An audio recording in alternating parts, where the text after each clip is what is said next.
Hello, folks. Dave Brannen here. Get ready for Ask a Lawyer Live Wednesday edition. This is the final stream that I'm doing this week. I'm going to be away tomorrow and Friday at a legal convention, but I'm here today to answer some questions. We're going to talk a little bit about harassment investigations at work. Lovely topic. I'll also be answering questions if people have them. Please put your questions in the comments, and I will do my best to answer. Okay, let's dive into this. So, how to handle harassment investigations.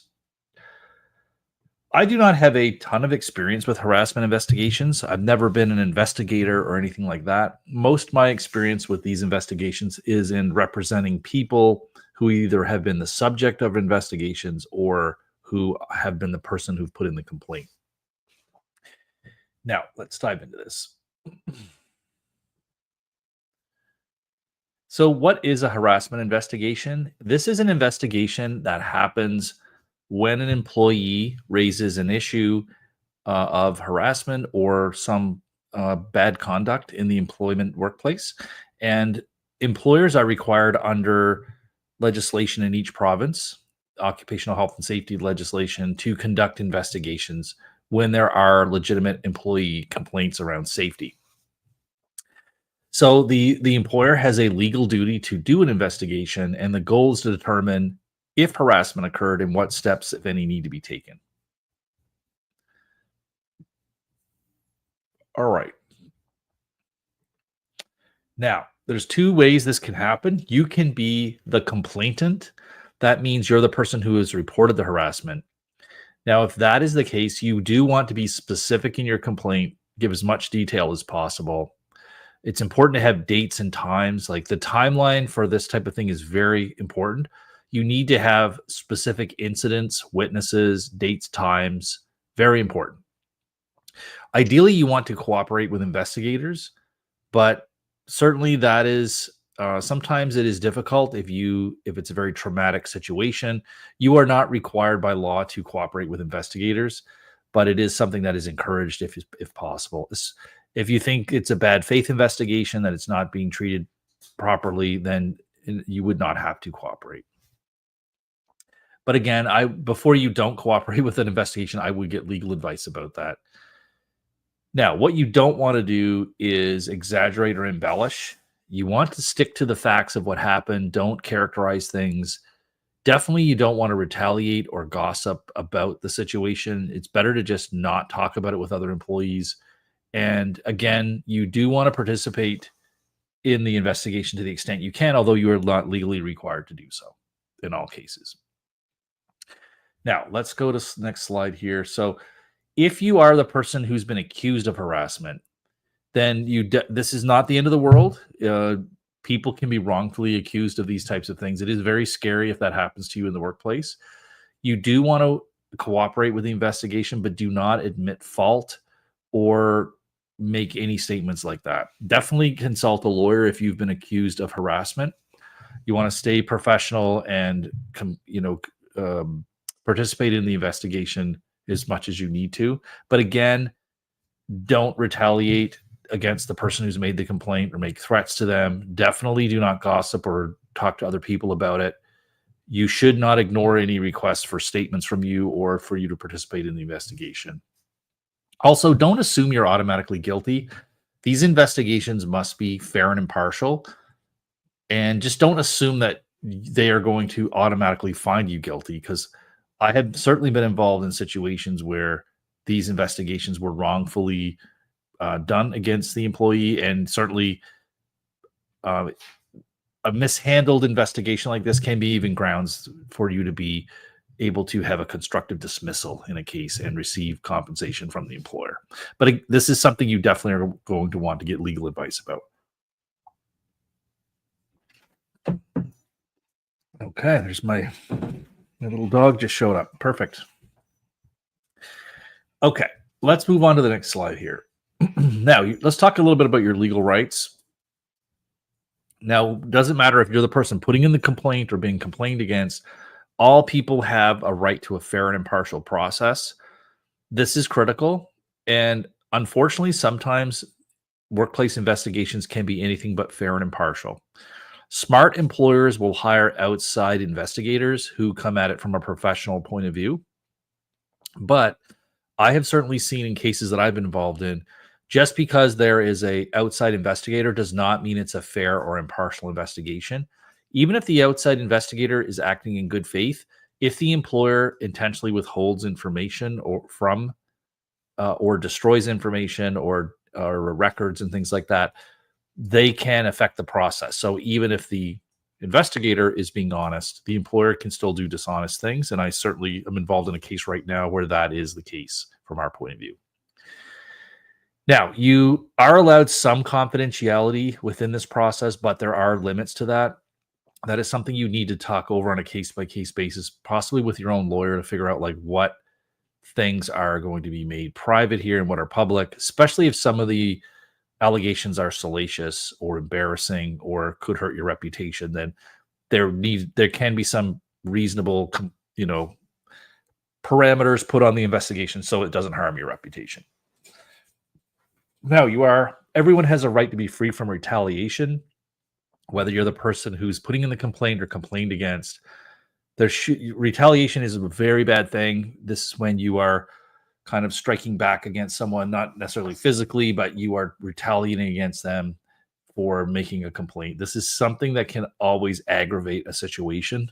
And certainly if employers retaliate against you, often the retaliation comes from the person who's made the complaint, because most workplaces just want to keep things hush-hush. They don't want problems.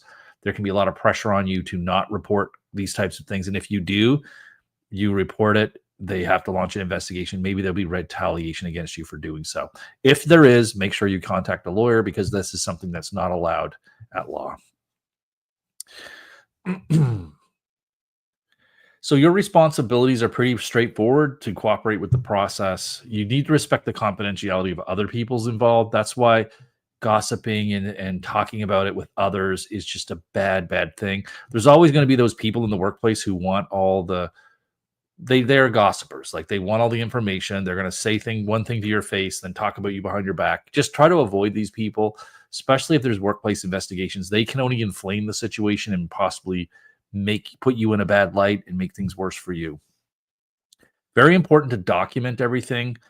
Documenting everything is key. You want to make sure you keep notes, emails. Like I said, the biggest problem we have with representing clients in these situations is having an unclear timeline of what happened and very poor documentation to prove whether certain things did or did not happen. Like, I've had cases where people have been sexually harassed and sent like unwanted, sexually explicit photos. Like, you kind of, I assume you might know what I'm talking about.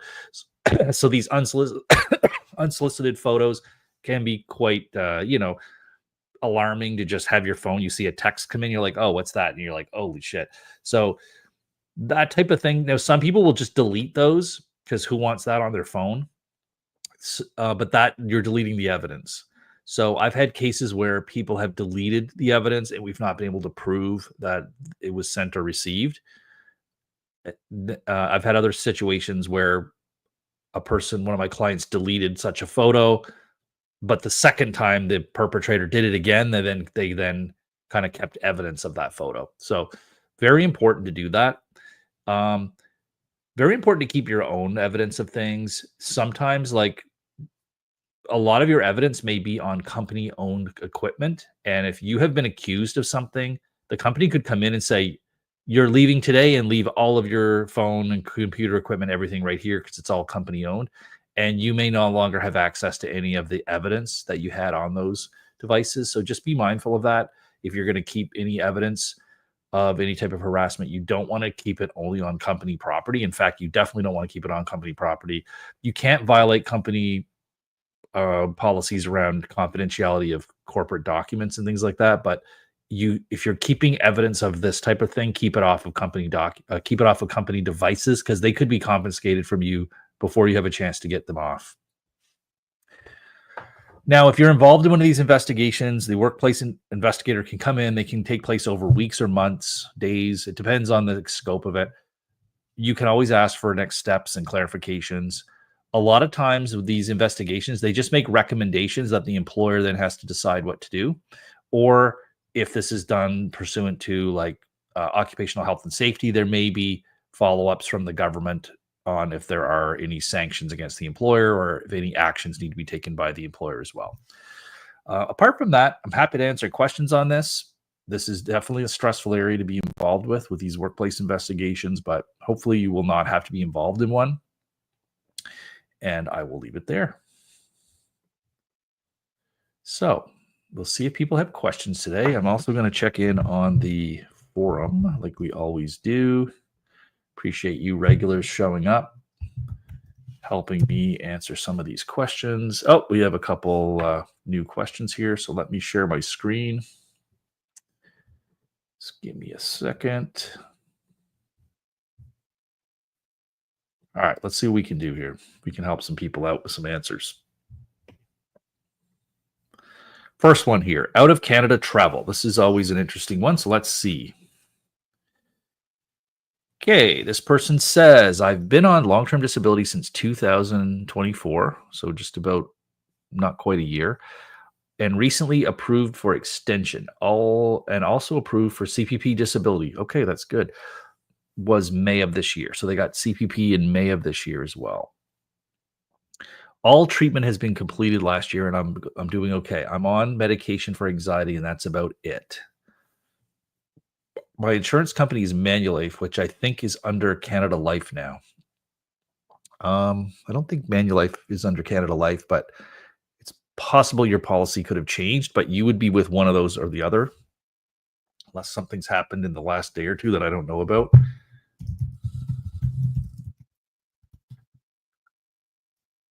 Yeah, no, they're still two separate companies. Okay, there's been no merger or anything like that.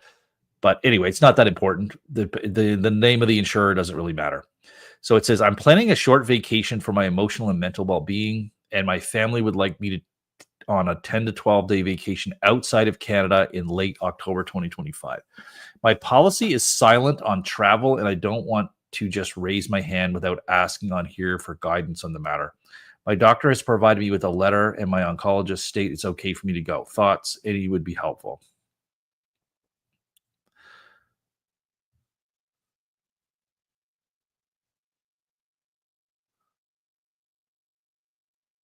Okay, so this person's just Buckets, who's a very good commenter on here, is saying that you should look at the master policy. It's very hard to get the master policy.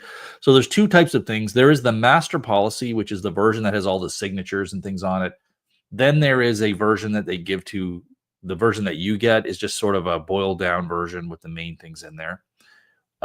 It's very hard to get a master policy, and it's often not necessary.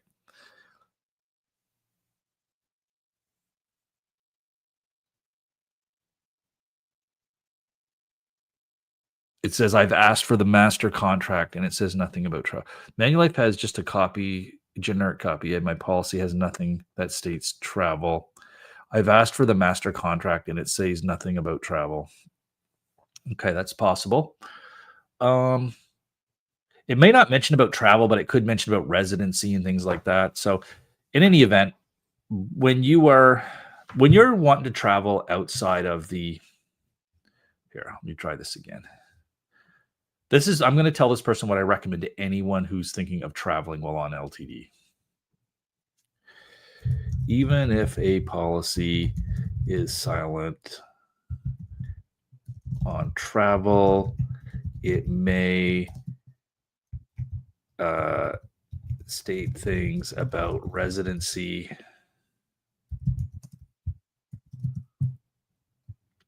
Actually, we don't even need to get into that. It is best practice for a person to notify the insurer if they plan to do travel, especially if you are within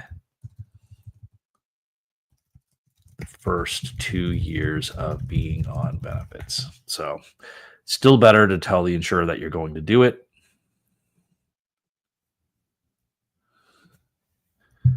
I recommend having your doctors write letter confirming the travel is within your abilities and will not be harmful to your health or treatment. So travel travel is something I encourage people to do, especially vacations. There you go. But not like you wouldn't want to do this if you had just been approved on a claim and you're still in active treatment. It is very important that the travel not enter with regular treatment. This is only 10 to 12 days.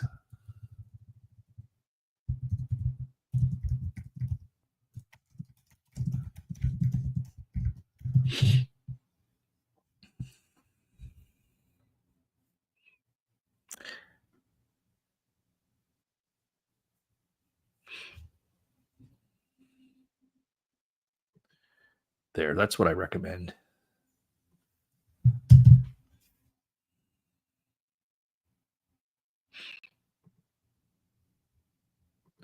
Insurers, they don't like people going on vacation.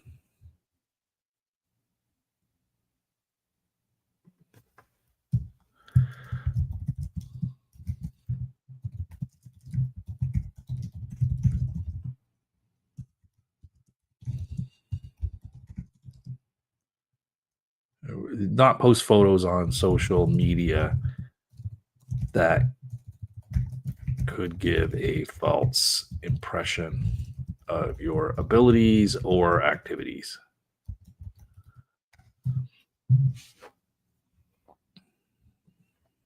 There we go.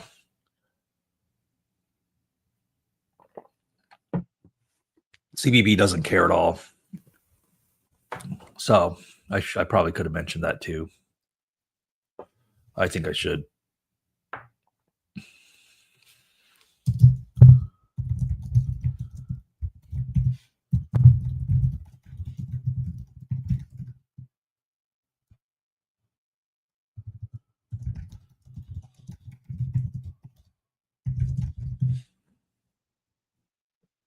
There. Okay. Done. LTD insurance and income splitting.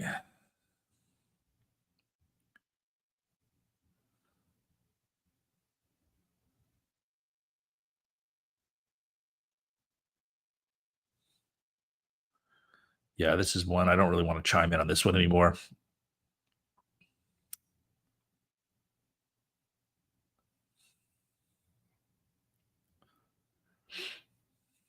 Yeah, without seeing a policy, I don't like to chime in. I need to be able to see the policy and see what things are actually included.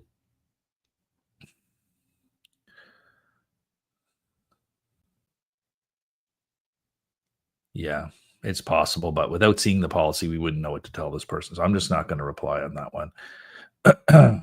Too much speculation, and they're asking too specific a question. I have to be careful of giving advice because people will take it as advice, which you have to be very cautious of. When, as a lawyer, you can't give out advice to people when you don't know the full picture. People rely on it, and maybe, to their detriment, will rely on what you're telling them. Okay, I think that's all the questions we had here. I'm going to do my daily check-in on the Canada Disability Benefit. One of these days, we're going to have it's going to pop up on my screen that they have started the program. Disability Benefit. Let's see what we got here.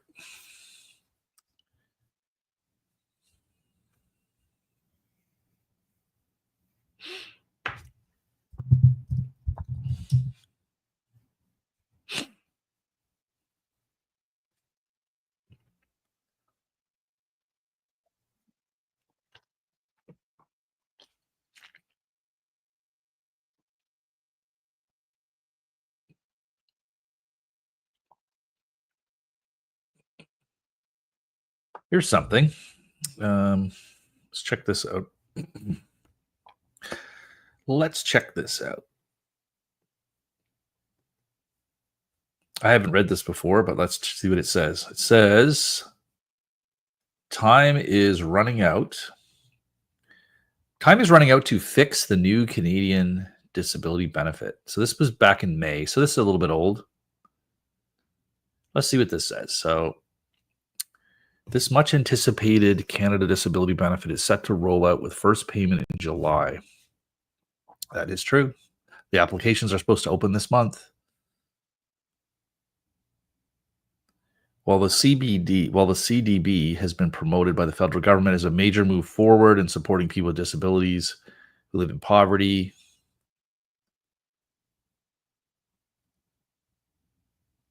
Yeah, okay. It's been capped at $200 a month. That is true. It was originally there was a mismatch. This was just a complete.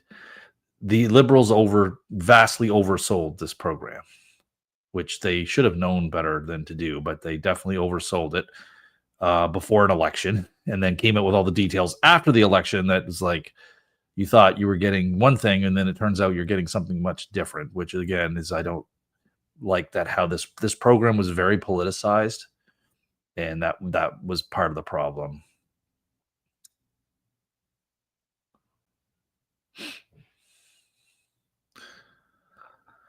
Now, they said they've done the regulations show it will lift only 20,000 recipients out of poverty.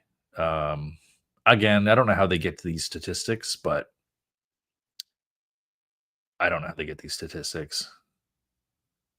It definitely is not going to be like it's going to make a difference. $200 a month is a lot of money when you have nothing, but it also is not going to it's not enough to lift people out of poverty if they're already well below the poverty line. Now they're saying the benefit amount is only the one problem aspect. The other is a major hurdle is access. Yep.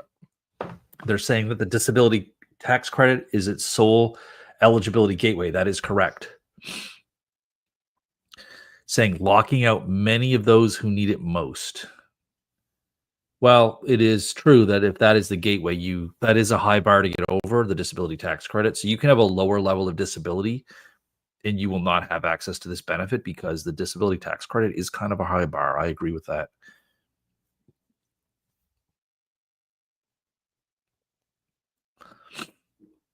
Now, it does say here that since the disability tax credit is a non-refundable tax credit, low-income people with no income have no point to apply for it. That's true, but now there is a point to apply for it because you have a situation where getting proof for that benefit will get you the Canada disability benefit. So you would still apply. But I agree that there's often not a benefit to you to get the disability tax credit if you don't have any income and don't live with someone with income. But most people have somebody they're financially dependent on that can use the tax credit even if they can't personally use it. So the disability tax credit, the way it works is you can personally use it on your own taxes, but if you live in the household with a family member who is you're financially dependent on them, they can use it on their taxes. They can use your credit on their taxes. That's usually what happens.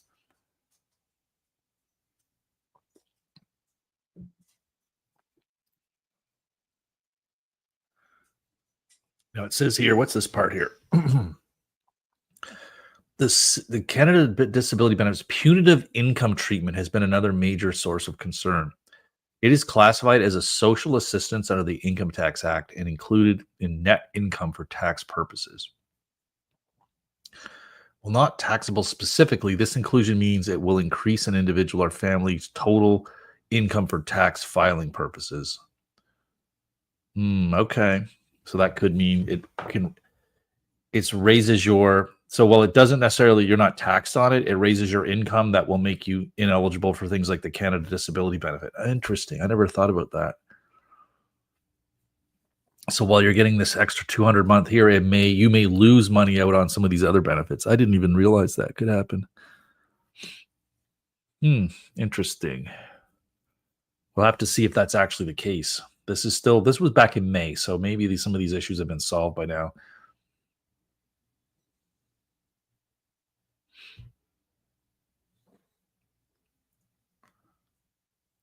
Yeah. Ontario has since pledged not to claw it back.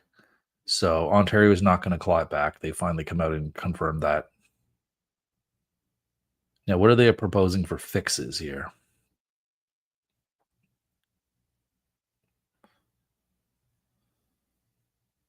So they're saying instead of making, yep, I'll put a link to the article. They're saying instead of using the Canada, it says here, you could use the Canada Pension Plan disability as an alternate pathway, so that if you basically they're saying if you're approved for instead of requiring people to be approved for the disability tax credit, if you're already approved for Canada Pension Disability, that would be a way to also just automatically get it.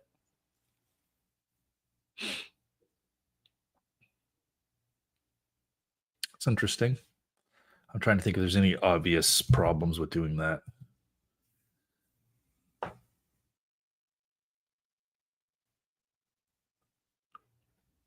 Certainly, there is a difference between the criteria for the disability tax credit and Canada Pension Plan disability. It's not the same thing.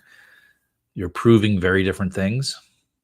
One is very emphasized on the capacity to work and having contributed to the Canada Pension Plan, which are not relevant to getting this benefit. Like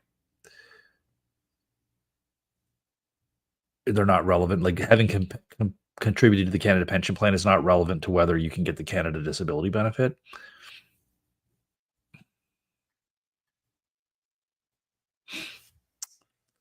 This I would agree with. Disability communities have repeatedly and clearly presented their recommendations for improving the program at every opportunity, but have largely been ignored. Yes.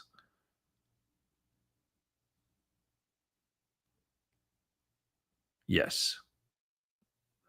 So a lot of these consultations with the public are done for show, and very few, if any, recommendations that actually get implemented.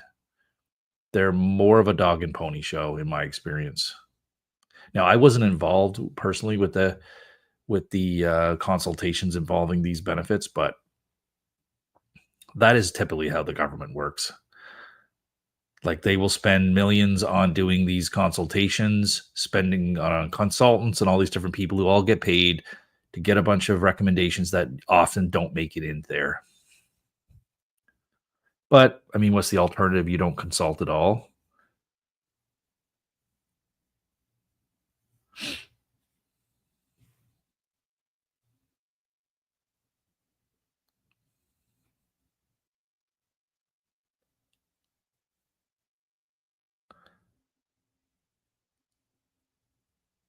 Okay, but it says that the final regulations did include the important addition of an accessible reconsideration and appeal process.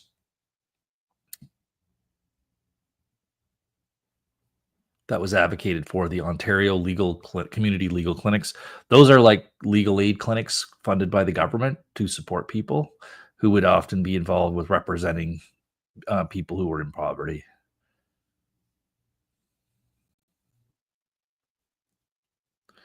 This says appeals would go to the Social Security Tribunal. That's the same tribunal that handles CPP disability.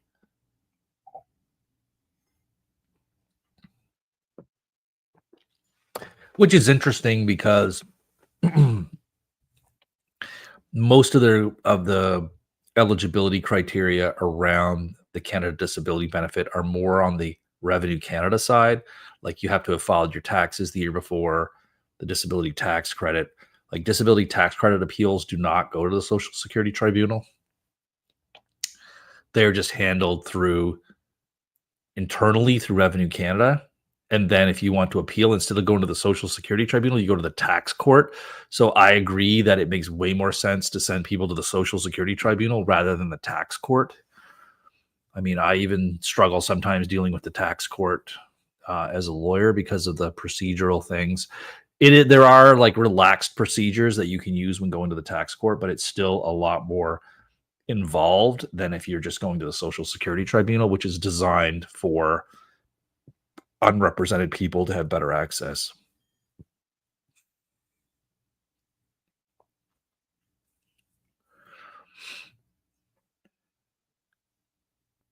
Interesting. All right.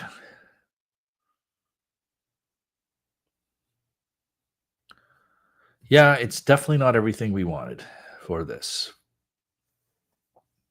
It is definitely not everything we wanted. Okay. Anyone else have anything? I'm like I said, I'm heading tomorrow out for a few days to attend a conference. Um, well, actually, the conference is later on, but I will be I won't be doing this show tomorrow. The next day, um, and then I'll be attending a conference later on. But I've got a lot of work to get done this week, so I have to take out a couple days to get that done. I don't know if there's any other questions. If not, I may early call it an early show here today. All right. Okay, folks. It was great to see you. I'll be back on Monday. Be back on Monday talking about CPP disability. Hope you all have a good weekend. Wish you all the best. Take care.